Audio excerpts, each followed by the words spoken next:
नमस्ते, मैं हूं किशोर अजवाणी। घड़ी इशारा कर रही है 9 बजे रात का। वक्त 100 बात की एक बात का। बिहार विधानसभा में विश्वास मत के दौरान मुख्यमंत्री नीतीश कुमार और पूर्व डिप्टी सीएम के बीच जबानी भिड़ंत हुई।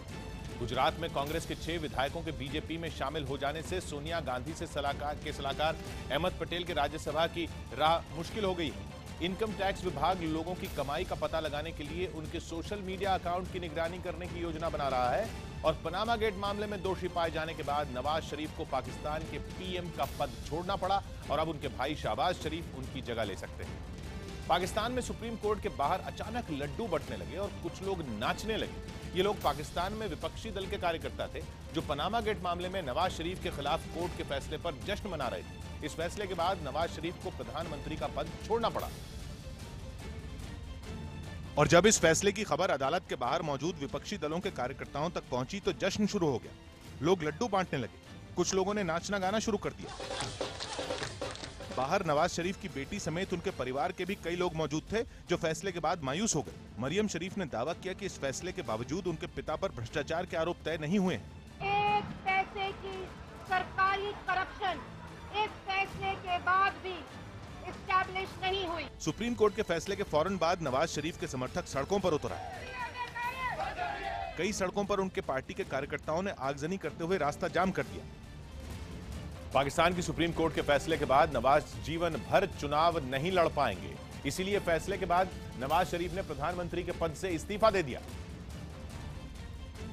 और कोर्ट के फैसले का चाबुक अकेले नवाज शरीफ पर नहीं चला था। उनके दोनों बेटे हुसैन और हसन भी दोषी करार दिए गए। नवाज की बेटी मरियम शरीफ भी जीवन भर चुनाव नहीं लड़ पाएंगी। शरीफ की कैबिनेट के सदस्य इसहाक डार और कैप्टन सफदर भी अयोग्य घोषित कर दिए गए।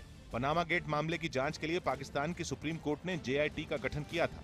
JIT ने अपनी जांच रिपोर्ट 10 जुलाई को सुप्रीम कोर्ट को सौंप दी थी और सुप्रीम कोर्ट ने 21 जुलाई को मामले की सुनवाई खत्म कर दी। सुप्रीम कोर्ट की 5 जज की बेंच ने एक राय होकर फैसला सुनाया। Supreme Court has unanimously decided that the Prime Minister of Pakistan and his cabinet has been disqualified. फैसले के बाद अदालत के बाहर गो नवाज गो के नारे लगे और सैकड़ों लोग जश्न मनाने लगे।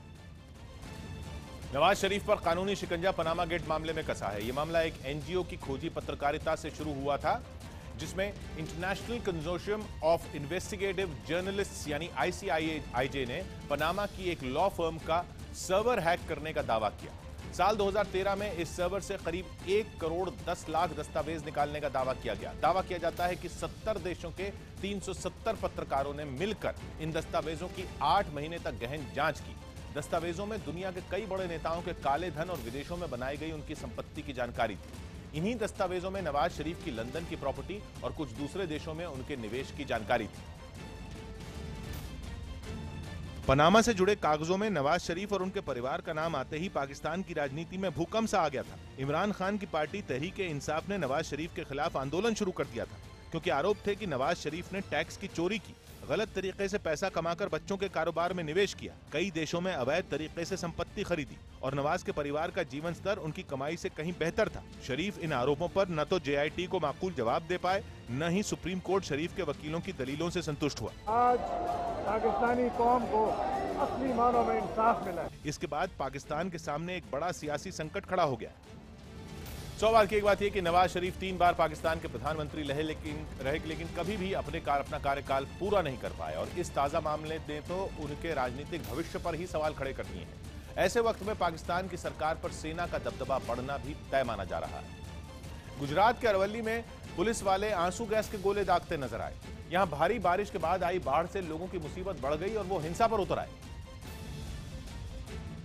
जिसके बाद पुलिस वालों को आंसू गैस के गोले दागने पड़े। गुजरात के अरवली में बाढ़ से परेशान लोग हिंसा पर उतर आए, इसलिए पुलिस ने सख्ती बरती। भीड़ ने पुलिस पर पथराव भी किया जिसके निशान सड़क पर मौजूद थे। इस दौरान पूरा इलाका पुलिस के सायरन से गूंज उठा। इससे पहले बाढ़ में फंसे लोगों ने जमकर हंगामा किया और सड़क जाम कर दी। बारिश के दौरान जमा पानी से नाराज लोग भारी तादाद में सड़क पर उतर आए थे। गुजरात में अहमदाबाद से लेकर बनासकांठा तक जोरदार बारिश हुई। मौसम विभाग के मुताबिक बारिश का दौर अभी थमने वाला नहीं है। यही वजह रही कि अहमदाबाद में लोग सीने तक पानी में नजर आए। बारिश इतनी जोरदार हुई कि लबालब सड़कों पर गाड़ियां डूब गईं। निचले इलाकों में लोगों के घर डूब गए हैं। कई फीट पानी में भी कुछ लोग खाने पीने की चीज बेचते दिखे। लोग अपने घरों की ऊपरी मंजिल पर ठिकाना बनाए हुए हैं। हालांकि प्रशासन की तरफ से राहत बचाव का काम चल रहा है। 3 टीम यहाँ पे है, 3 बोट लगा दी है हमारी। बाढ़ से बुरी तरह प्रभावित बनासकांठा में सेना राहत बचाव के काम में जुटी है। यहाँ हेलीकॉप्टर की भी मदद दी जा रही है। इस बीच एनडीआरएफ की 10 और टीम गुजरात भेजी गई है। सौ बात की एक बात यह कि मौसम की मार का शिकार हुए गुजरात में लोगों का गुस्सा ये बता रहा है कि अब भी उन तक राहत पहुंचाने के लिए प्रशासन को कड़ी मशक्कत करनी होगी, क्योंकि जितने बड़े पैमाने पर तबाही हुई है, ऐसे माहौल में सभी लोगों तक पहुंच पाना प्रशासन के लोगों के लिए भी आसान नहीं है। बिहार विधानसभा में नीतीश कुमार जैसे ही बोलने के लिए खड़े हुए, आरजेडी के विधायक शोर करने लगे, क्योंकि विश्वास मत के दौरान हुई चर्चा में तेजस्वी यादव और नीतीश कुमार एक दूसरे से भिड़ गए। इस सीधी भिड़ंत की शुरुआत हुई तेजस्वी यादव की ओर से, जो विश्वास मत के खिलाफ बोलने के लिए खड़े हुए और नीतीश पर आरोपों की बौछार कर दी। आज भाजपा के साथ मिलकर के जो सरकार बनाया गया, ये लोकतंत्र की हत्या है। तेजस्वी ने नीतीश कुमार पर बिहार को धोखा देने का आरोप लगाया। नीतीश कुमार जी ने हिम्मत नहीं जताई कि हमको बर्खास्त कर सके। बिहार के तमाम जनता के साथ ये धोखा हुआ है। तेजस्वी यादव ने नीतीश कुमार पर सत्ता के लिए जनादेश का अपमान करने का आरोप लगाया, जिसके बाद नीतीश कुमार बोलने के लिए खड़े हुए और तेजस्वी यादव पर जवाबी पलटवार में चुन चुनकर हमले करने शुरू कर दिए। इस दौरान नीतीश कुमार ने आरजेडी पर सांप्रदायिकता के खिलाफ लड़ाई के नाम पर ढोंग करने का आरोप लगाया। सेकुलरिज्म, भ्रष्टाचार पर पर्दा डालने के लिए, शब्द का इस्तेमाल करने के लिए नहीं है। ये लोग अहंकार में जीने वाले हैं। नीतीश कुमार ने कांग्रेस को भी आईना दिखाया और दावा किया कि उन्हीं की वजह से कांग्रेस को गठबंधन में 40 सीटों का कोटा मिला। 15-20 से ज्यादा नहीं मिलने वाला था, 40 तक पहुंचाने वाले हम हैं। भाषण के दौरान नीतीश कुमार ने सख्त तेवर दिखाए और आरजेडी के हर सवाल का जवाब देने की चुनौती दी। एक एक बात का जवाब दूंगा और समय पर जवाब दूंगा, लेकिन अगर कोई इसके लिए मजबूर करिएगा तो हम तो पूरा का पूरा आईना दिखाएंगे। विश्वास मत के दौरान तेजस्वी और नीतीश कुमार के बीच तीखी जबानी जंग देखने को मिली और इस दौरान कई बार हंगामा भी हुआ। सौ बात की एक बात यह कि विधानसभा में विश्वास मत के दौरान हंगामा भले हुआ, लेकिन अच्छी बहस भी देखने को मिली, जो लोकतंत्र की परंपराओं के लिहाज से अच्छा संकेत माना जाएगा, क्योंकि भारी तनाव के बाद भी दोनों पक्षों ने सदन की मर्यादा बनाए रखी। सेना में गोला बारूद की कमी पर सरकार ने लोकसभा में जवाब दिया। सीएजी रिपोर्ट में गोला बारूद की कमी पर उठाए गए सवाल पर सरकार ने लोकसभा को बताया कि सेना किसी भी स्थिति से निपटने के लिए पूरी तरह तैयार है। त्रिपुरा में सियासी उठापटक के बीच तृणमूल कांग्रेस से हटाए गए 6 और कांग्रेस का एक विधायक जल्द बीजेपी में शामिल हो सकते हैं। वाम दलों ने राज्यसभा चुनाव के लिए पश्चिम बंगाल से विकास रंजन भट्टाचार्य को अपना उम्मीदवार बनाया। नाग पंचमी के मौके पर देश भर के मंदिरों में श्रद्धालुओं ने भगवान शंकर की पूजा की।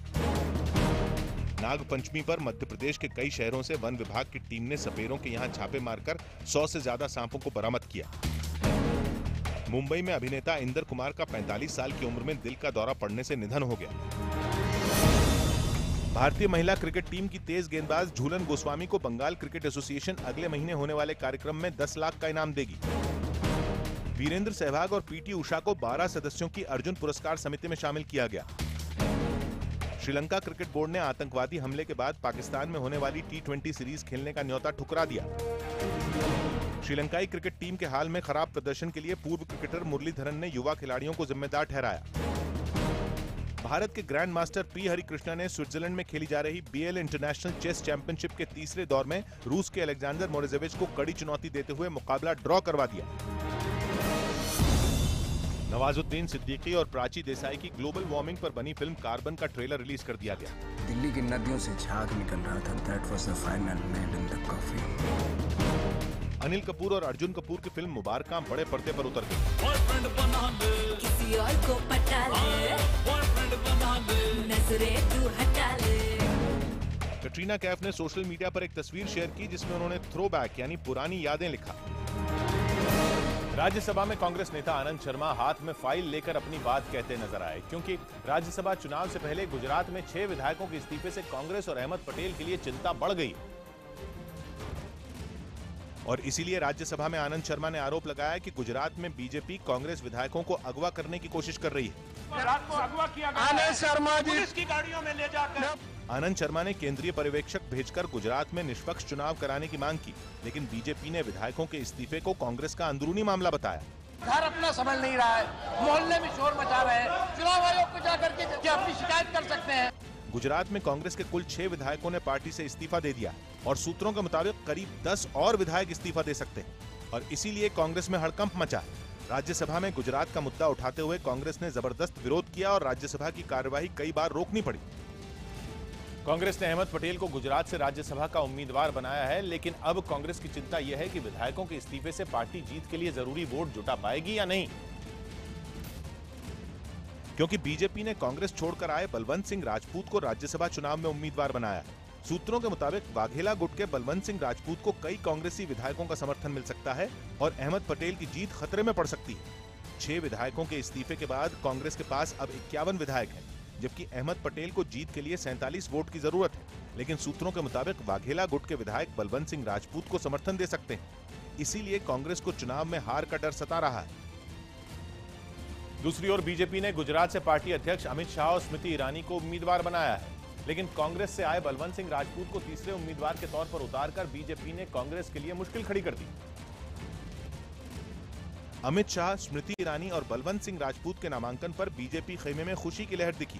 भारत माता की जय। और बीजेपी कार्यकर्ताओं ने और नेताओं ने उम्मीद जताई कि गुजरात से राज्यसभा की तीनों सीटें बीजेपी जीतेगी। आभास तीनों ही है कि तीनों सीटें हम विजयी करने वाले। दूसरी ओर कांग्रेस ने बीजेपी पर पार्टी में तोड़फोड़ करने का आरोप लगाते हुए अहमद पटेल की जीत का दावा किया। अहमद भाई सबसे ज्यादा वोटों से जीतेंगे। मुझे तो लगता है कि बीजेपी का जो ऑफिशियल कैंडिडेट है वही शायद हार जाए पहले। हालांकि कांग्रेस विधायकों के पाला बदलने से डरी हुई है। कांग्रेस ने बीजेपी पर विधायकों की खरीद फरोख्त करने का आरोप लगाया है। दूसरी ओर बीजेपी ने कांग्रेस पर पलटवार करते हुए उसे अपना घर संभालने की नसीहत दी।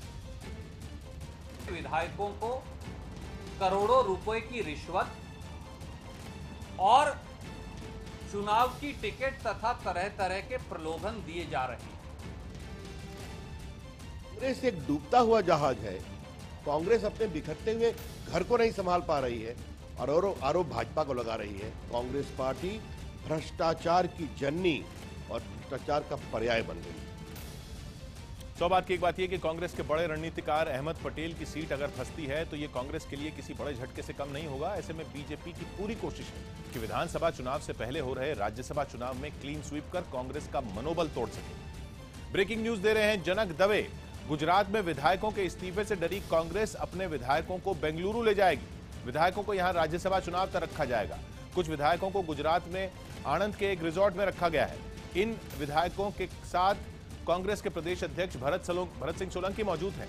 इसके अलावा गुजरात कांग्रेस के प्रभारी अशोक गहलोत भी आणंद पहुंच चुके हैं। जनक हमारे साथ है। जनक, तो ये कौन से गुट वाले बेंगलुरु जा रहे हैं और कौन से आणंद जाएंगे?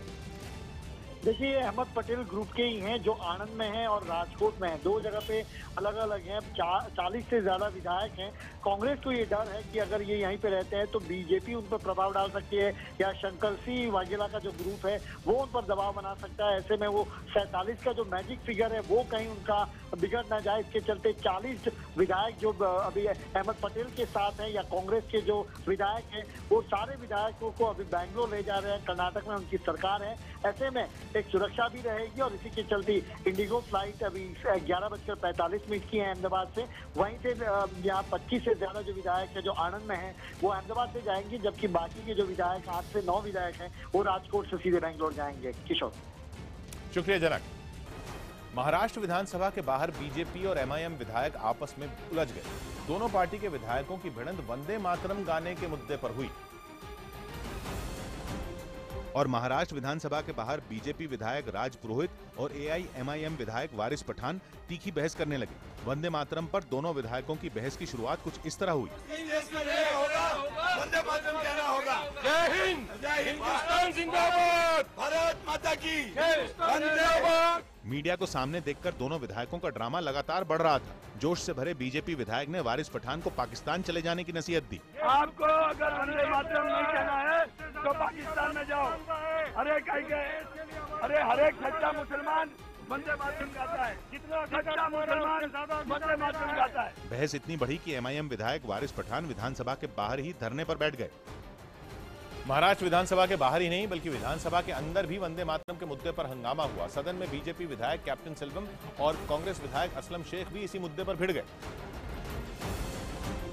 जबकि बाहर भी वंदे मातरम के मुद्दे पर विधायकों का बवाल चल रहा था। बहस की शुरुआत करने वाले बीजेपी विधायक राज पुरोहित ने एमआईएम पार्टी की मान्यता रद्द करने की मांग की। एमआईएम पार्टी गद्दार है और इनके जैसे एमएलए को पाकिस्तान भेजना चाहिए। पाकिस्तान AIMIM विधायक वारिस पठान के तेवर भी नरम नहीं पड़े। उन्होंने भी साफ कर दिया कि उनकी जान भी चली जाए लेकिन वो वंदे मातरम नहीं गाएंगे। मैं इनके खिलाफ केस करूंगा, मैं नहीं बोलूंगा, मैं नहीं बोलूंगा, नहीं बोलूंगा, नहीं बोलूंगा। मद्रास हाईकोर्ट ने वंदे मातरम गाना जरूरी करने का आदेश दिया था, जिसके बाद इसकी मांग महाराष्ट्र में जोर पकड़ चुकी है। 100 बात की एक बात यह कि वंदे मातरम को राष्ट्रीय गीत कहा जाता है, ऐसे में इसे गाने में कोई दिक्कत नहीं होनी चाहिए, लेकिन अगर कोई किसी खास वजह से इसे नहीं गाना चाहता तो उसे मजबूर करना, दबाव डालना भी वाजिब नहीं माना जाएगा।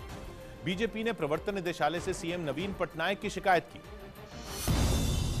ओडिशा बीजेपी के नेताओं ने सीएम नवीन पटनायक पर घोटालों का आरोप लगाते हुए भुवनेश्वर में प्रवर्तन निदेशालय से शिकायत की।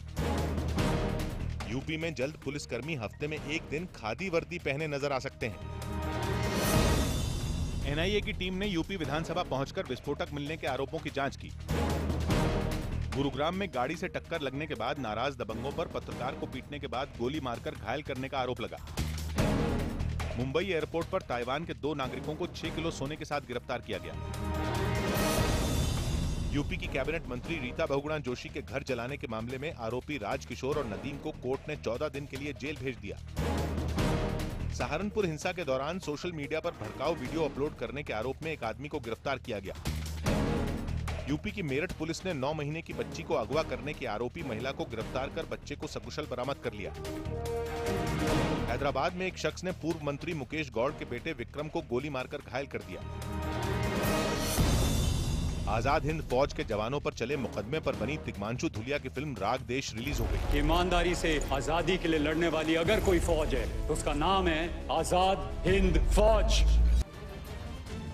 और इनकी मांग है कि बेंगलुरु मेट्रो में काम करने वाले लोग केवल कर्नाटक से ही हों। खासतौर पर हिंदी भाषी यानी उत्तरी भारत से आए लोगों को मेट्रो प्रोजेक्ट के काम से हटा दिया जाए। इसके लिए प्रदर्शनकारी मेट्रो प्रोजेक्ट के पास धरने पर बैठ गए और घंटों तक नारेबाजी करते रहे। हालांकि कांग्रेस ने इन संगठनों की मांग को खारिज कर दिया। I don't think it's a legitimate demand to see that only Kannada people should be employed. Metro project में निचले स्तर पर काम करने वाले यानी C और D श्रेणी के पदों पर केवल कन्नड़ बोलने वालों को नौकरी दी जाती है। तो 100 बात की एक बात यह है कि कश्मीर से कन्याकुमारी तक भारत जैसे एक है, लेकिन ऐसे लोगों की कमी नहीं जो सिर्फ अपना मतलब साधने के लिए ऐसे विवादों को हवा देते हैं और भाषा के नाम पर समाज को बांटने की कोशिश करते हैं। कर्नाटक की जो बिहार विधानसभा से मुख्यमंत्री नीतीश कुमार जब बाहर निकले तो दोनों हाथ जोड़कर लोगों का अभिवादन किया और बिना कुछ बोले चले गए, जो बिहार विधानसभा में बहुमत साबित करने के बाद सामने आए, जहां नीतीश कुमार को तय संख्या से ज्यादा 3 और विधायकों का समर्थन मिला। ऐसे में विधानसभा से बाहर निकलते वक्त नीतीश कुमार बेहद खुश दिखे और दोनों हाथ जोड़कर लोगों का अभिवादन किया। हालांकि इस दौरान उन्होंने मीडिया से बात नहीं की और सीधे गाड़ी में बैठकर निकल गए। नीतीश कुमार के बाद उप मुख्यमंत्री सुशील कुमार मोदी विधानसभा से बाहर आए और विश्वास मत हासिल करने पर खुशी जताई। मुझे खुशी है कि 131 का जो आंकड़ा हम लोगों ने दिया था, विश्वास मत के पक्ष में अपना वोट दिया है। सुशील कुमार मोदी ने आरजेडी से जेडीयू के पुराने गठबंधन को बेमेल करार दिया। इससे पहले बिहार विधानसभा में नीतीश कुमार ने विश्वास मत का प्रस्ताव पेश किया, जिस पर वोटिंग के बाद नीतीश कुमार के पक्ष में सबसे ज्यादा वोट पड़े। नीतीश को एनडीए के अलावा 3 निर्दलीय विधायकों का भी वोट मिला। वोटिंग में नीतीश कुमार के पक्ष में 131 वोट और विपक्ष में 108 वोट पड़े। कांग्रेस के 2 विधायकों ने वोट की प्रक्रिया में हिस्सा नहीं लिया।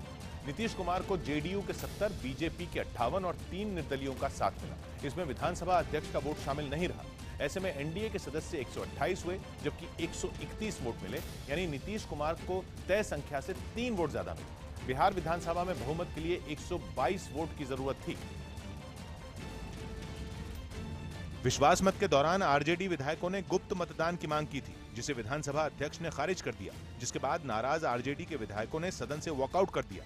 आरजेडी ने गुप्त मतदान की सूरत में कई जेडीयू विधायकों के अपने खेमे में आने का दावा किया था। हालांकि विश्वास मत से पहले ही सुशील मोदी ने आरजेडी के दावों का मखौल उड़ाया। उनकी अंतरात्मा की आवाज पर उधर कई लोग वोट करेंगे, 2 घंटे में मालूम पड़ जाएगा। नीतीश कुमार के पक्ष में एनडीए ने 131 विधायकों की लिस्ट सौंपी थी, जिनमें सभी के वोट नीतीश को मिले।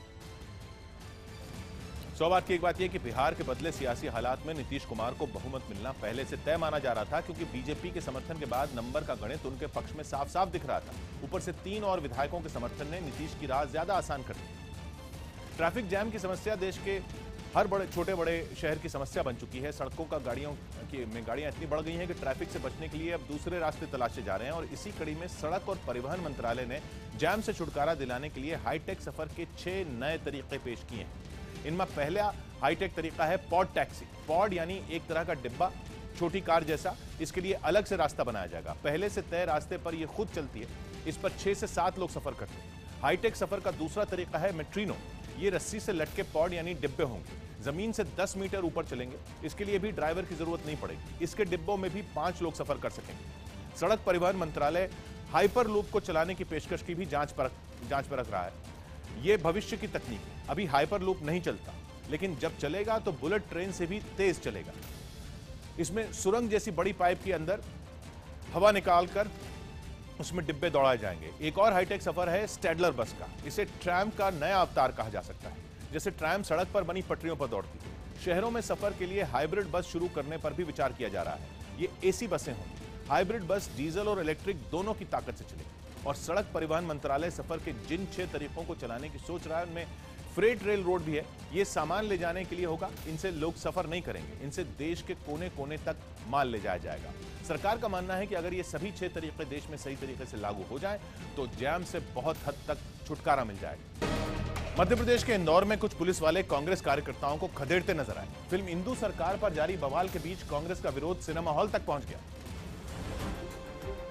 जिसके बाद पुलिस ने उन्हें सिनेमा हॉल के बाहर खदेड़ना शुरू किया। इससे पहले इंदौर में कांग्रेस के कार्यकर्ता हाथ में बैनर लेकर फिल्म इंदू सरकार रिलीज नहीं करने की चेतावनी देने लगे। इसी दौरान वहां हिंद राष्ट्र नाम के एक हिंदूवादी संगठन के समर्थक भी पहुंच गए और दोनों तरफ से नारेबाजी होने लगी। सिनेमा हॉल के बाहर हंगामा इतना बढ़ा कि बाद में पुलिस कांग्रेस कार्यकर्ताओं को वहां से हटाने लगी। कांग्रेस पर पुलिस सख्त हुई तो हिंद राष्ट्र के कार्यकर्ता खुश हो गए। पुलिस ने हंगामे के बावजूद कांग्रेस कार्यकर्ताओं को लाठी के सहारे वहां से खदेड़ दिया। इंदू सरकार पर जारी बवाल के बीच कांग्रेस का आरोप है कि फिल्म में इंदिरा गांधी और संजय गांधी की गलत छवि दिखाई गई है। इमरजेंसी में इमोशन नहीं, मेरे ऑर्डर्स चलते हैं। कांग्रेस का विरोध यही नहीं थमा, बल्कि मध्य प्रदेश के दूसरे शहरों में भी पार्टी के कार्यकर्ता सड़कों पर उतरे और बवाल काटने लगे, जिसकी झलक जबलपुर में भी दिखी, जहां फिल्म इंदू सरकार के खिलाफ कांग्रेस ने मोर्चा खोल दिया। यहां कार्यकर्ताओं ने मधुर भंडारकर की फोटो जलाई और हंगामा किया। नहीं चलेगी, नहीं चलेगी, नहीं चलेगी। इससे पहले इन लोगों ने तस्वीरों के साथ जबलपुर में जुलूस निकाला। बाजार से होता हुआ ये जुलूस आगे बढ़ रहा था कि तभी पुलिस ने उन्हें रोक दिया। पुलिस ने जहां रोका उसी जगह कांग्रेस कार्यकर्ता फिल्म निर्माता मधुर भंडारकर की फोटो जलाने लगे। विरोध की वजह से जबलपुर के समदड़िया मॉल की सुरक्षा बढ़ानी पड़ी। साथ ही फिल्म इंदू सरकार रिलीज नहीं करने का बोर्ड लगा दिया गया। इमरजेंसी पर बनी फिल्म इंदू सरकार का महाराष्ट्र में भी विरोध हो रहा है। ठाणे में आइनॉक्स सिनेमा हॉल के सामने पहुंचकर कांग्रेस कार्यकर्ता हंगामा करने लगे और फिल्म इंदू सरकार के खिलाफ नारेबाजी करने लगे। ये तस्वीर ठाणे के आइनॉक्स सिनेमा हॉल की है, जहां इंदू सरकार की रिलीज का विरोध जताने कांग्रेस कार्यकर्ता पहुंचे थे। हालांकि पुलिस ने पहुंचकर मामला शांत कराने की कोशिश की, लेकिन विरोध की वजह से आइनॉक्स में सारे शो बंद कर दिए गए। बीजेपी ने कांग्रेस के विरोध को अदालत और संविधान का अपमान बताया।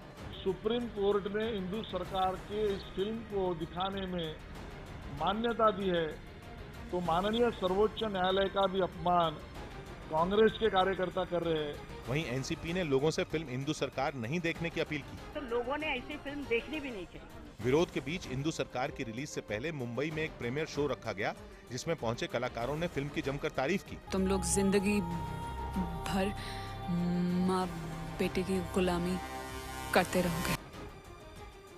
सौ बात की एक बात यह कि इस फिल्म को सेंसर बोर्ड ही नहीं, अदालत से भी हरी झंडी मिल चुकी है। ऐसे में कांग्रेस के इस विरोध का कोई मतलब नहीं, क्योंकि ज्यादा विरोध से उल्टे फिल्म को पब्लिसिटी मिलेगी और फिल्मकार की कमाई बढ़ेगी। श्रीलंका के खिलाफ पहले टेस्ट के तीसरे दिन भारत के सलामी बल्लेबाज अभिनव मुकुंद के आउट होते ही दोनों टीम पवेलियन जाने लगी, क्योंकि मुकुंद की दिन के आखिरी गेंद पर आउट हुए।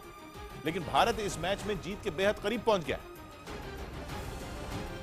और दिन के खेल की आखिरी गेंद पर अभिनव मुकुंद 81 रन बनाकर क्रीज पर थे, जब एक गेंद उनके पैड पर लगी और अंपायर ने उन्हें एलबीडब्ल्यू आउट दे दिया। उसी वक्त अंपायर ने दिन का खेल खत्म होने का इशारा किया और दोनों टीम पवेलियन की तरफ चलने लगी। पहली पारी में सस्ते में आउट हुए कप्तान विराट कोहली भी 76 रन बनाकर क्रीज पर टिके हैं। पहली पारी में शतक बनाने वाले धवन और पुजारा का बल्ला दूसरी पारी में नहीं बोला। शिखर धवन 14 रन और चेतेश्वर पुजारा केवल 15 रन बनाकर आउट हो गए।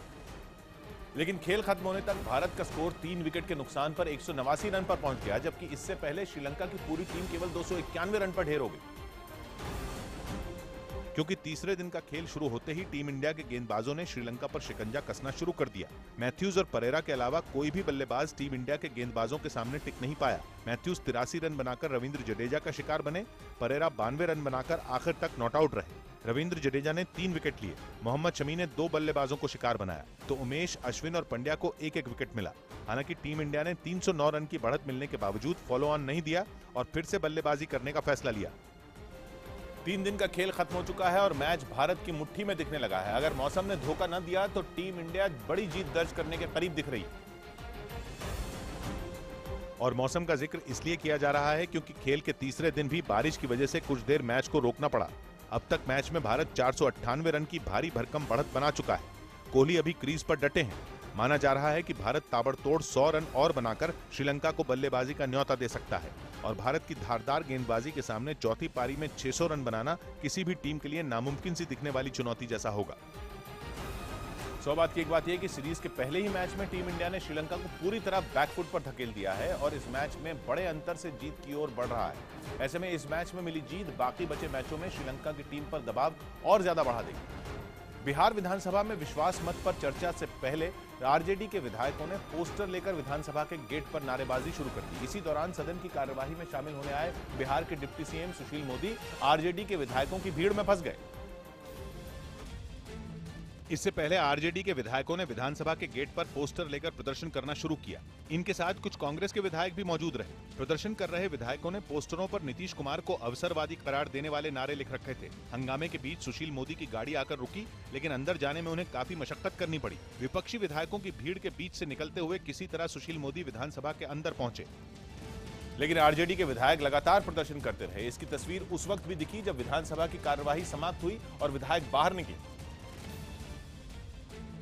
इस दौरान एक बार फिर पोस्टर लेकर आरजेडी विधायकों का हुजूम गेट पर नारे लगाने लगा और गेट से ये विधायक तब हटे जब अंदर से तेजस्वी यादव बाहर निकले। तेजस्वी के बाहर आने के बाद प्रदर्शन कर रहे सभी विधायक उनके साथ दूसरी तरफ आए, जहां तेजस्वी ने मीडिया से बात की और नीतीश पर सीधा हमला बोला। बिहार की जनता इनको सबक सिखाएगी और इनको हाउस में जब ये जवाब नहीं दे पाए, जहां ये लोग सब लोग मौजूद थे, तो बिहार की जनता जब सवाल पूछेगी तो कहां ये जवाब देने के लिए खड़े रहे। तेजस्वी जिस वक्त बात कर रहे थे उस वक्त भी पोस्टर लिए आरजेडी विधायक उनके पीछे खड़े रहे। वैसे तेजस्वी के अलावा उनके भाई तेज प्रताप यादव ने भी ट्वीट कर नीतीश कुमार पर हमला बोला और नाग पंचमी के बहाने उन्हें निशाने पर लिया। तेज प्रताप ने लिखा कि माननीय नीतीश कुमार जी को नाग पंचमी की बहुत बहुत शुभकामनाएं। तेज प्रताप ने अपने ट्वीट के बीच में एक नाग की फोटो भी डाली। तो बात की एक बात यह कि विधानसभा में विश्वास मत की बाजी नीतीश कुमार ने जीती तो आरजेडी ने अब सड़क पर मोर्चाबंदी की तैयारी तेज कर दी है, जिसकी झलक विधानसभा में आरजेडी के नेताओं के प्रदर्शन के जरिए दिखी। बीजेपी नेता राम माधव ने ट्विटर पर पाकिस्तान में सेना का राज लौटने की आशंका जताई, क्योंकि कयास लगाए जा रहे हैं कि नवाज शरीफ पर हुई कार्रवाई के बाद पाकिस्तान में फौज मजबूत होगी, जो भारत के लिहाज से अच्छा नहीं है। और इसीलिए भारत में भी कयास लगने लगे हैं कि आखिर नवाज शरीफ के बाद पाकिस्तान में सत्ता की बागडोर किसके हाथ में जाएगी। और राम माधव ने तो ट्विटर पर लिख दिया कि पाकिस्तान फिर से उस मुहाने पर है जहां से सेना का राज वापस आ सकता है।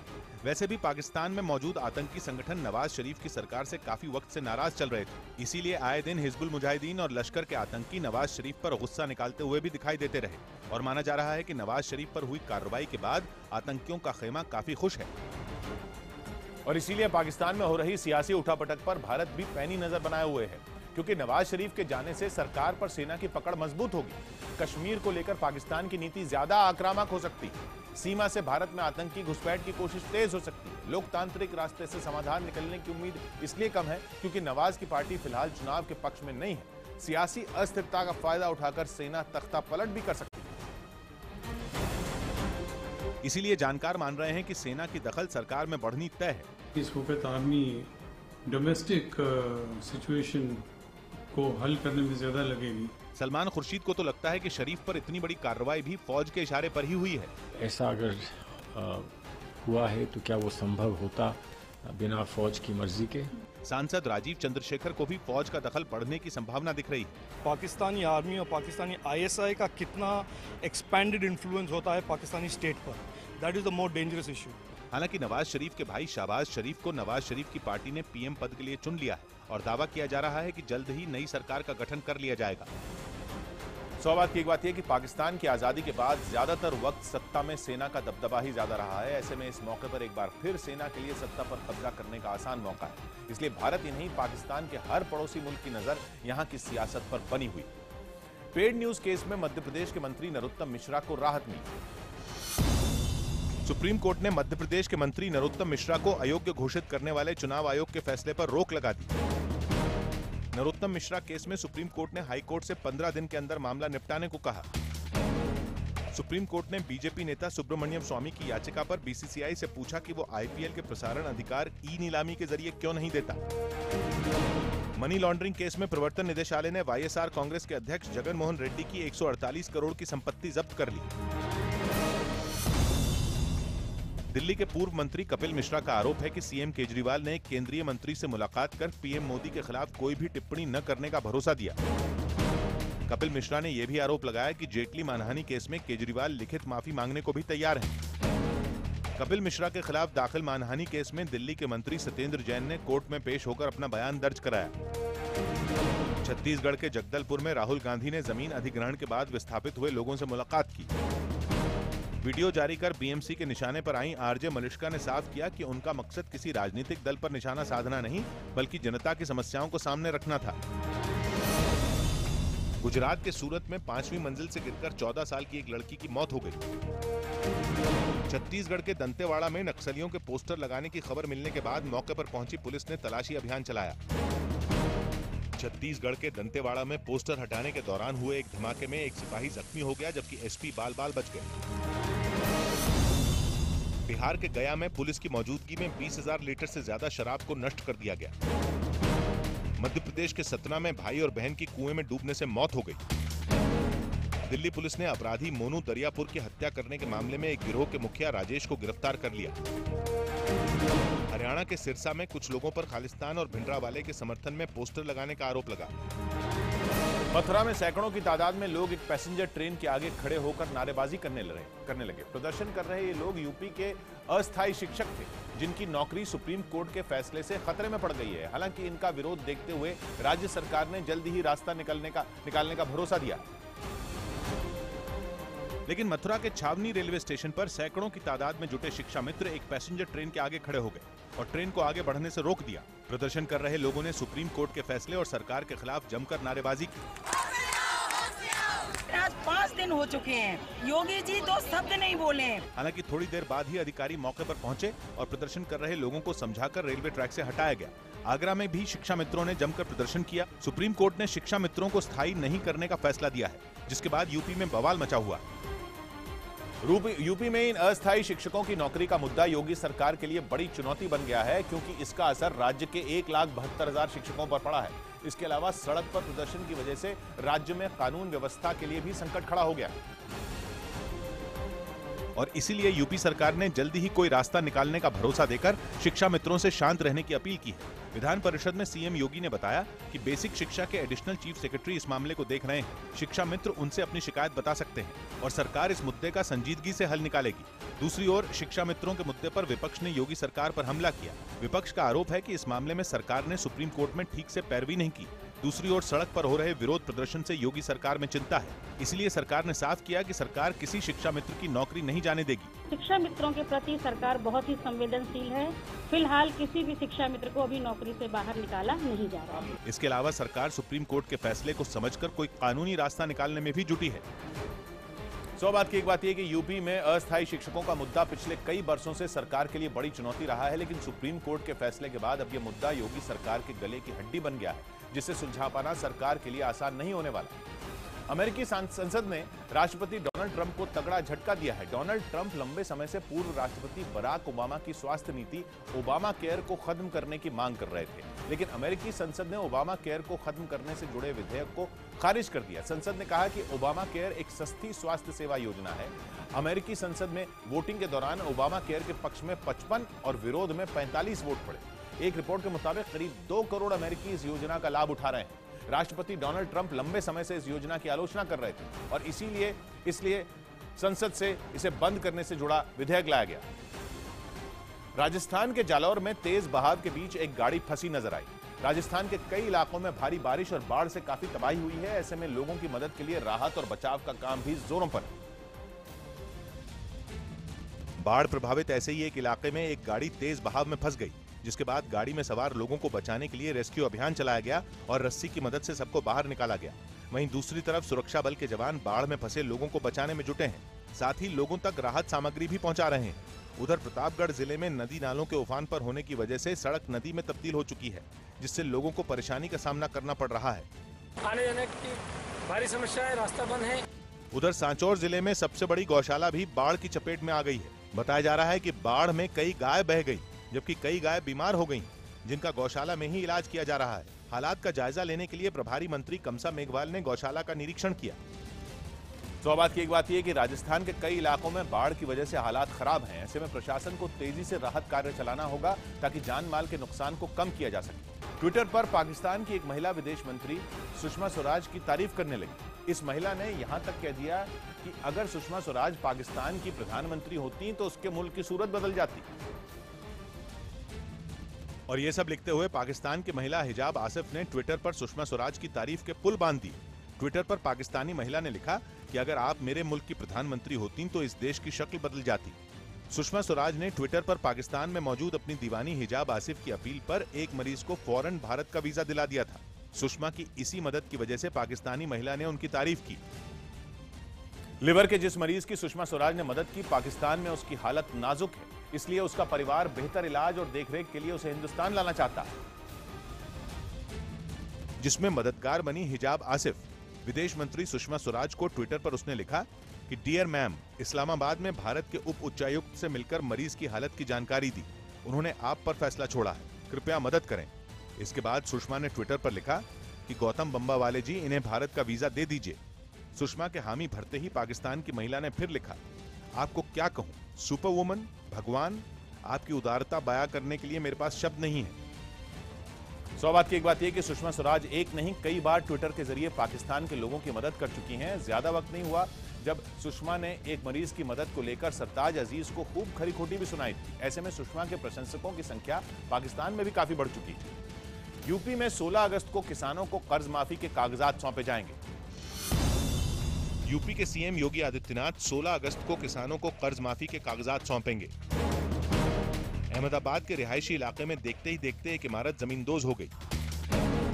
तेलंगाना के विकाराबाद में एक स्कूल में शौचालय न होने की प्रशासन से शिकायत की गई। मुंबई के घाटकोपर में ढही इमारत के मलबे से 3 जिंदा लोगों को 2 कुत्तों की मदद से एनडीआरएफ ने बाहर निकाल दिया। पूर्व जस्टिस सीएस कर्णन ने कोर्ट की अवमानना कानून के तहत सुप्रीम कोर्ट से मिली सजा को संवैधानिक आधार पर दिल्ली हाईकोर्ट में चुनौती दी। दिल्ली हाईकोर्ट अभी यह तय करेगा कि कर्णन की याचिका पर सुनवाई हो सकती है या नहीं। क्रिकेटर मुनाफ पटेल को दिल्ली की एक अदालत ने चेक बाउंस मामले में समन भेजा। जोधपुर एयरपोर्ट पर लैंडिंग के दौरान जेट एयरवेज के विमान में पक्षी टकराने से आग लग गई, हालांकि फिर उसे सुरक्षित उतार लिया गया। मध्य प्रदेश के दमोह में प्रशासन की लापरवाही से रेलवे स्टेशन पर पड़ी 50,000 से ज्यादा की गेहूं की बोरियां बारिश में भीग गईं। छत्तीसगढ़ के कोरबा में कोयले से भरे एक डंपर में आग लगने के बाद एक शख्स ने कूदकर अपनी जान बचाई। हफ्ते के आखिरी कारोबारी दिन शेयर बाजार में गिरावट दर्ज की गई। सेंसेक्स 73 अंक गिरकर 32,310 पर बंद हुआ। निफ्टी भी 6 अंक फिसलकर 10,014 पर चला गया। फेसबुक और इंस्टाग्राम जैसी सोशल साइट पर फोटो डालना भारी पड़ सकता है, क्योंकि इनकम टैक्स विभाग लोगों के सोशल मीडिया अकाउंट की निगरानी करने की योजना बना रहा है। इसके लिए इनकम टैक्स विभाग प्रोजेक्ट इनसाइड बना रहा है। इसके जरिए लोगों के सोशल मीडिया अकाउंट की निगरानी की जाएगी। खासतौर पर विदेशी दौरे और नई गाड़ियों से जुड़ी पोस्ट पर नजर होगी। ऐसे कोई पोस्ट देखते ही इनकम टैक्स विभाग उस शख्स की पड़ताल करेगा, उसकी कमाई के जरिए और खर्च की जानकारी जुटाई जाएगी और इसमें कोई गड़बड़ी मिलने पर इनकम टैक्स विभाग पूछताछ कर सकता है। यूपी के आगरा में नेशनल हाईवे पर एक तेल टैंकर धू-धू कर जलता नजर आया है। यहां टैंकर और ट्रैक्टर में हुई भीषण टक्कर में 5 लोगों की मौत हो गई और 3 दर्जन लोग घायल हो गए। और ट्रैक्टर से टक्कर के बाद तेल टैंकर के केबिन में आग लग गई। देखते ही देखते पूरा केबिन धू-धू कर जलने लगा। आग में झुलसकर 2 लोगों की मौके पर ही मौत हो गई, जबकि 3 लोगों की इलाज के दौरान मौत हो गई। बताया जा रहा है कि नेशनल हाईवे 2 पर श्रद्धालुओं से भरी ट्रैक्टर ट्रॉली एक ढाबे पर रुकी थी। तभी तेज रफ्तार टैंकर ने ट्रैक्टर में टक्कर मार दी। इस हादसे के बाद घटनास्थल पर चीख पुकार मच गई। मौके पर पहुंची पुलिस ने घायलों को एम्बुलेंस से अस्पताल भेजा। 3 दर्जन लोग घायल हुए इससे, उनको 3 और हॉस्पिटल्स में हम लोग रखे हैं। जानकारी के मुताबिक ट्रैक्टर ट्रॉली में सवार लोग वृंदावन से दर्शन कर लौट रहे थे, तभी हादसे के शिकार हो गए। सौ बात की एक बात यह कि ऐसे हादसे अक्सर तेज रफ्तार और लापरवाही से गाड़ी चलाने की वजह से होते हैं। इसलिए ऐसे हादसों से बचने का एकमात्र उपाय यही है कि सड़क पर चलते हुए रफ्तार पर काबू रखा जाए। केरल के तिरुवनंतपुरम में सीपीएम नेता के घर के बाहर खड़ी गाड़ियों के शीशे टूटे हुए दिखे, तो वहीं बीजेपी दफ्तर पर हमले की भी सीसीटीवी तस्वीरें सामने आईं। ये घटनाएं सीपीएम और बीजेपी कार्यकर्ताओं की ताजा भिड़ंत में सामने आई।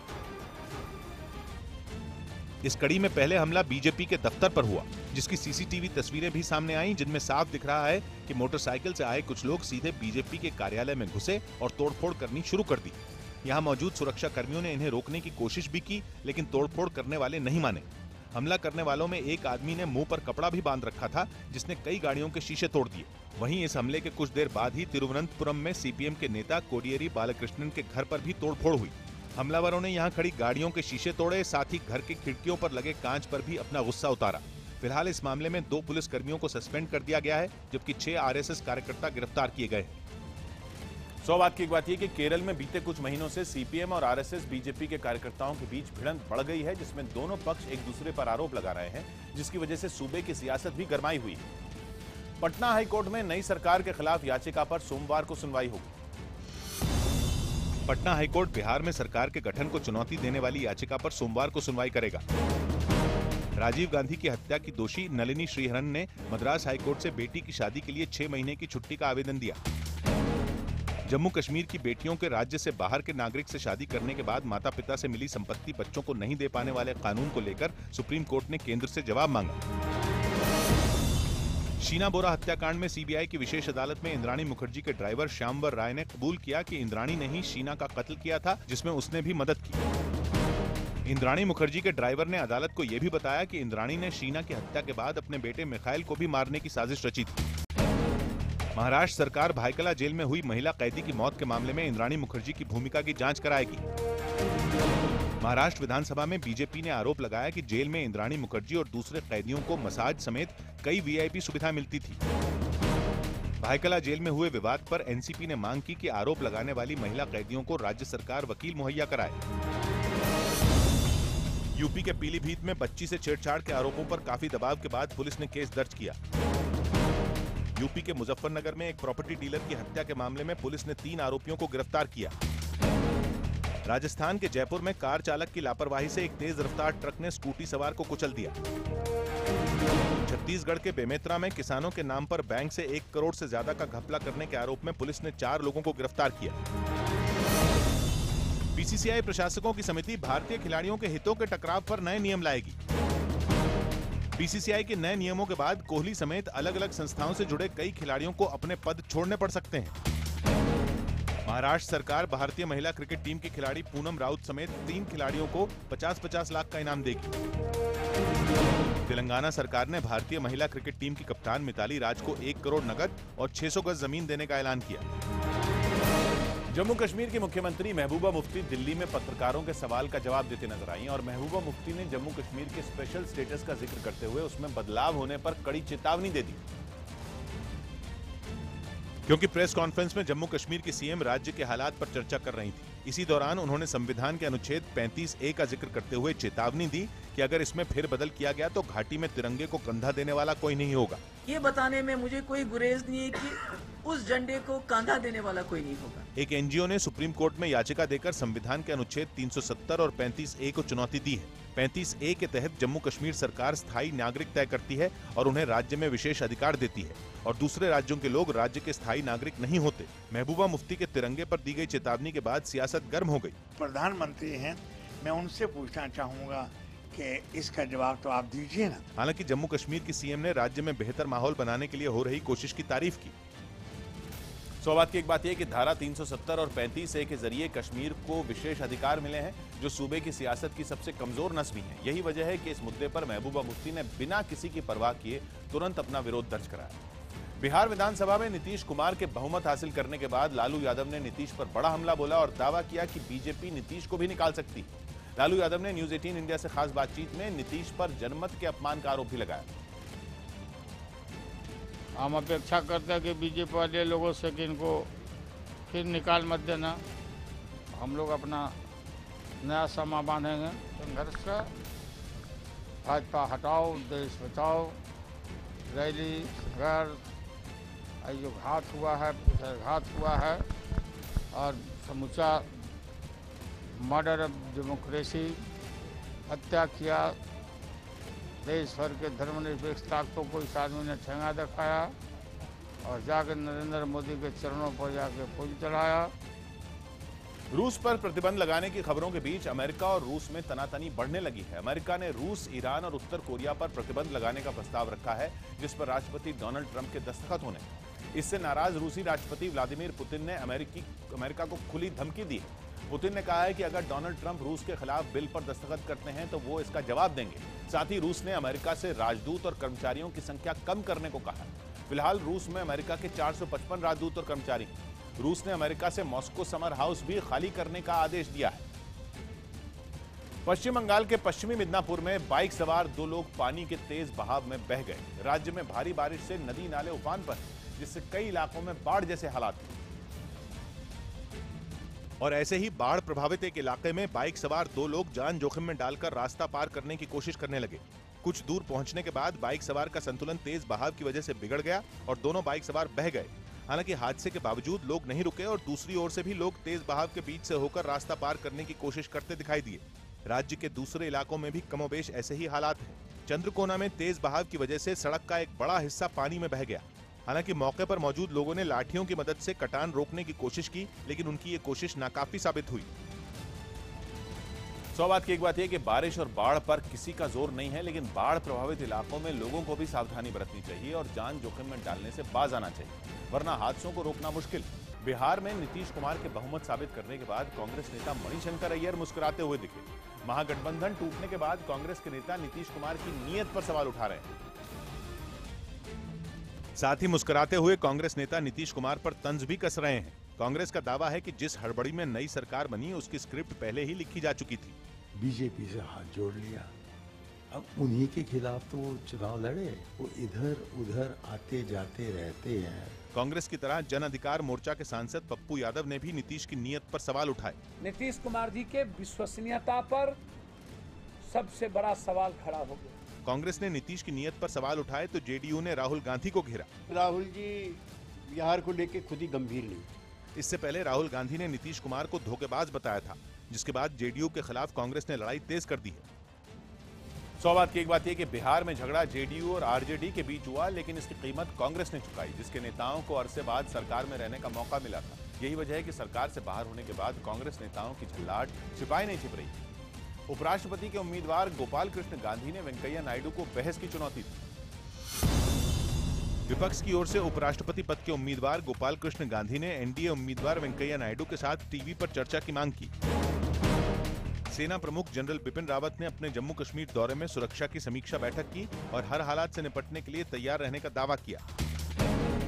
जम्मू कश्मीर के श्रीनगर में विस्फोटक मिलने के बाद बम निरोधक दस्ते ने मौके पर पहुंचकर उसे नाकाम कर दिया। जम्मू कश्मीर के पुलवामा में एक लड़की की संदिग्ध मौत के विरोध में लोगों ने सड़क पर उतरकर प्रदर्शन किया। हरियाणा सरकार ने लिक्विड नाइट्रोजन को सेहत के लिए हानिकारक मानते हुए राज्य में शराब और खाने की चीजों में इसके इस्तेमाल पर प्रतिबंध लगा दिया। दिल्ली हाईकोर्ट ने आम आदमी पार्टी के विधायक पंकज पुष्कर को जान से मारने की धमकी के मामले में पुलिस से स्टेटस रिपोर्ट दाखिल करने और उन्हें सुरक्षा देने को कहा। दिल्ली पुलिस ने एक मुठभेड़ के बाद शातिर झपटमार विक्रम को गिरफ्तार कर 120 मामले सुलझाने का दावा किया। कोलकाता पुलिस ने अवैध हथियारों की एक फैक्ट्री का भंडाफोड़ करते हुए 4 आरोपियों को गिरफ्तार किया। हैदराबाद यूनिवर्सिटी में एबीवीपी पर आरोप है कि उसने करगिल विजय दिवस के मौके पर आयोजित कार्यक्रम के लिए परिसर में कुछ बदलाव किया और फिर अपना सामान भी नहीं हटाया। संसद में पेश सीएजी रिपोर्ट में यह दावा किया गया कि सरकारी बैंकों ने अपने मुनाफे बढ़ा चढ़ाकर दिखाए। ई कॉमर्स कंपनी अमेज़न के संस्थापक जेफ बीजोस शेयरों में काफी उछाल के बाद कुछ घंटों के लिए दुनिया के सबसे अमीर व्यक्ति हो गए। भारी बारिश के बीच देश के कई हिस्सों में टमाटर और दूसरी सब्जियों के दाम 80 से 100 रुपए प्रति किलो हो गए। श्रीदेवी की फिल्म मॉम ने अब तक करीब 37 करोड़ रुपए कमा लिए। अमेरिकी गायक डिप्लो के गाने फुर में शाहरुख खान दिखाई देंगे। चीन के राष्ट्रपति शी जिनपिंग के साथ ब्रिक्स देशों के सुरक्षा सलाहकार बैठे हुए दिखे, जिनमें भारत के एनएसए अजीत डोभाल भी थे। ये तस्वीर डोभाल के चीन दौरे के बीच सामने आई, जबकि चीन का मीडिया डोभाल के दौरे के बावजूद भारत को गीदड़ भभकी दे रहा है। हालांकि एनएसए अजीत डोभाल चीन के दौरे पर हैं, जहां सभी ब्रिक्स देशों के एनएसए हिस्सा ले रहे हैं। इस दौरान सुरक्षा सलाहकारों से शी जिनपिंग ने भी मुलाकात की, जबकि चीन का मीडिया भड़काऊ लेख छापने से बाज नहीं आ रहा है। चीन के सरकारी अखबार ग्लोबल टाइम्स में छपे लेख में लिखा है कि अजीत डोभाल के चीन दौरे से कोई खास फर्क नहीं पड़ेगा। चीन अपने रुख से बिल्कुल भी पीछे नहीं हटेगा। पहले भारत को अपनी सेना डोकलाम से हटानी चाहिए, उसके बाद ही शांति की कोई पहल होगी। सौ बात की एक बात यह कि चीन और भारत के तनाव के बीच सबसे ज्यादा आग में घी डालने का काम चीन के मीडिया ने ही किया है, जिसके भड़काऊ लेख बातचीत का माहौल बनने ही नहीं दे रहे। छत्तीसगढ़ के दौरे पर पहुंचे राहुल गांधी ने जगदलपुर में कांग्रेस कार्यकर्ताओं से मुलाकात की। राहुल गांधी ने रमन सिंह सरकार पर छोटे कारोबारियों और दलितों को परेशान करने का आरोप लगाया। राहुल ने दावा किया कि बीजेपी छत्तीसगढ़ में केवल झूठ के दम पर सरकार चला रही है। छत्तीसगढ़ में हम देख रहे हैं एक के बाद एक घोटाले किए, आदिवासियों को मारते हैं, छोटे व्यापारियों को खत्म कर दिया,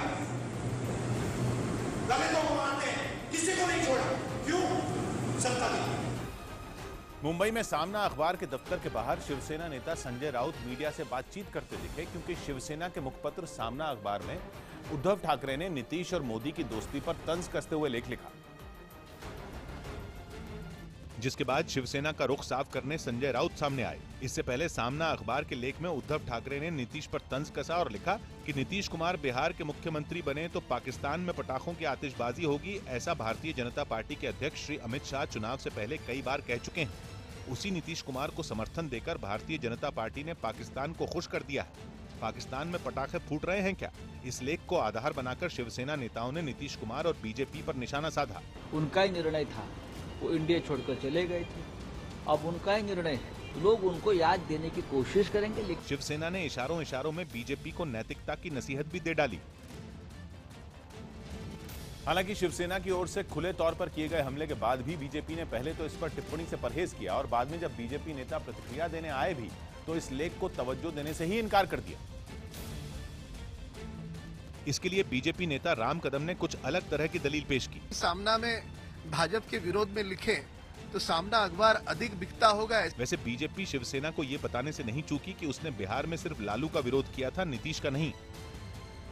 सौ बात की एक बात यह कि एनडीए का हिस्सा होने के बाद भी शिवसेना अक्सर बीजेपी को तमाम मुद्दों पर घेरती आई है। इसके जरिए वो अपनी खुद की सियासत साधती है ताकि उसकी छवि बीजेपी के पिछलग्गू की न बनना पाए। इस बार भी शिवसेना ने यही कोशिश की।